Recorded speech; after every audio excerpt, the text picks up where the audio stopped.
সৃষ্টিলীলা কি বলছে না, এটা অপ্রাকৃতিক জগৎ, এটা প্রাকৃতিক জগৎ। প্রাকৃতিক জগৎটা যদি বলি, আমরা এখন কোথায় আছি?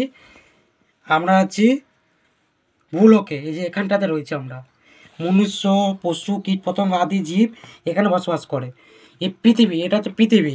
পৃথিবীর মানে ওপর দিকে 7টা লোক আছে এবং নিচের দিকে 7টা লোক আছে। নিচে কি আছে না, তল, বিতল, সুতল, তলাতল, মহাতল, রসাতল, পাতাল।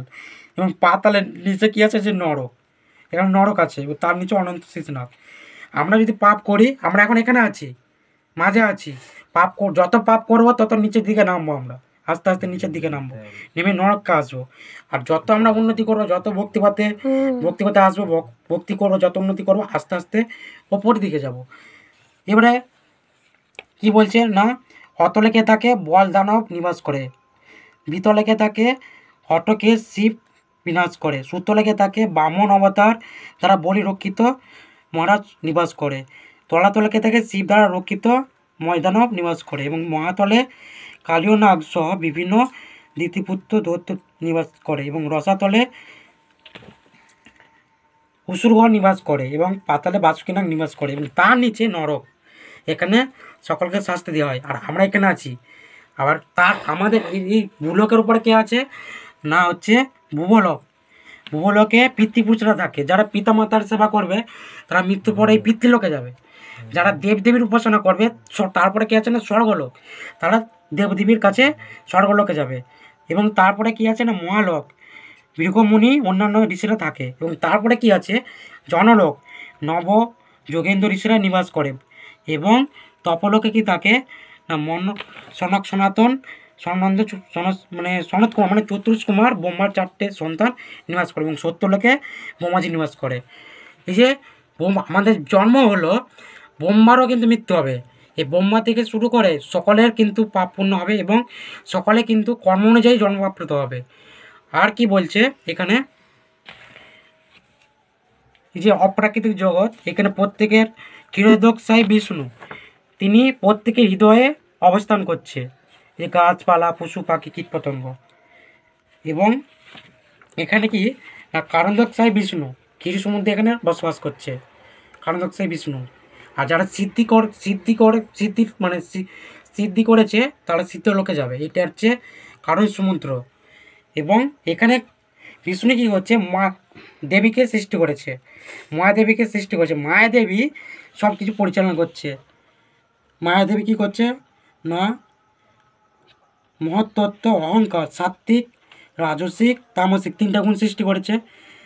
এবং এখানে জ্ঞানেন্দ্রিয়, কর্মেন্দ্রিয়, পরমাত্মা, পঞ্চমহাভূত, পঞ্চস্মৃত এবং জিতাত্মা, মন, বুদ্ধি, অহংকার, চিত্ত, এগুলো মায়াদেবী দ্বারা পরিচালিত হচ্ছে। আমাদের শরীরটা কী দিয়ে তৈরি না, পঞ্চমহাভূত এবং মন, বুদ্ধি, অহংকার দিয়ে তৈরি। মৃত্যুর পরে সব বিনাশ হবে। আর যারা শিবলোকের উপাসনা করে তারা শিবলোকে যাবে, এই যে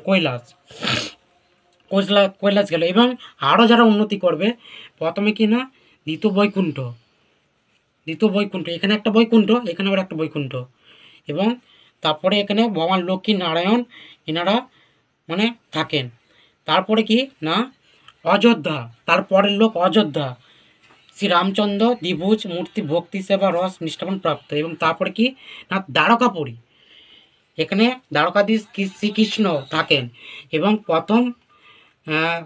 তারপরে মধুরা, প্রথম চতুর্গ্রহ থাকে। এবং নারায়ণ, যে এতগুলো নারায়ণ, অনেকগুলো অবতার আছে। বাসুদেব আছে নারায়ণরূপী, শঙ্কর্ষণ আছে, অনিরুদ্ধ আছে, প্রদ্যুম্ন আছে, এরকম করে নারায়ণ অনেক রয়েছে। এবং ওপরের স্তর গোলক বৃন্দাবন, অনন্ত মাধব এখানে বিরাজ করে। আর যে সমস্ত ভক্তরা শান্ত, দাস্য, সূক্ষ্ম, বাৎসল, মাধুর্য দ্বারা ভক্তি করে ভক্ত, তারা এখানে প্রাপ্ত হয়। তাহলে আমরা কোথায় আছি? এখানে আছি। আমরা যদি আমরা ব্রহ্মলোক স্বর্গ পর্যন্ত গেলেও আমাদের পুণ্য শেষ হলে আবার পৃথিবীটা পাঠাবে। কিন্তু আমরা যদি একবার ভক্তি করে এই ভগবানের কাছকে, যে ভক্তি এখানে কিন্তু শুদ্ধ ভক্তি করে, যে লতা কৃষ্ণ প্রেম ভক্তি লতা, এখানকে যদি আবার আসতে পারি গোলক বৃন্দাবন, এখানে আমাদের না জন্ম হবে, না মৃত্যু হবে, না জোড়া ব্যাধি থাকবে। সেখানে আমরা অনন্তকালের জন্য সেখানেই থাকবো। সেখানে ভগবানের সাথে আমরা সাক্ষাৎ ভগবানের কাছে থাকবো। কেউ সন্তান রূপে ভগবানকে ডাকছে, কেউ সখা রূপে, কেউ স্ত্রী রূপে, এরকম যার যেমন ভাব সেখানে ভগবানের সাথে আমরা লীলাবিলাস করবো এবং সেখানে সেবা করব। তাই এখানকে যদি একবার যেতে পারি আমাদেরকে আর এই পৃথিবীতে নরকে আর কোথাও যেতে হবে, আসতে হবে না। এখানে অনন্তকাল আমরা ভগবানের সেবায় নিযুক্ত হব। তাই আমাদের একটাই সুযোগ মনুষ্য জীবনে, কারণ গরু ছাগল পশু পাখি কেউ কিন্তু ভক্তি করতে পারবে না।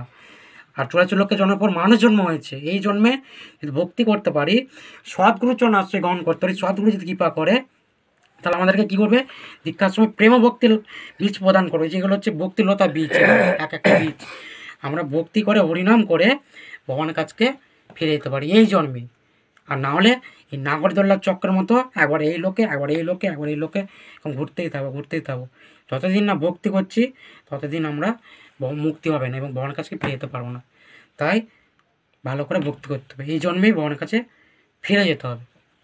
কারণ কলিযুগে একটাই ধর্ম, কি না হরিনাম সংকীর্তন।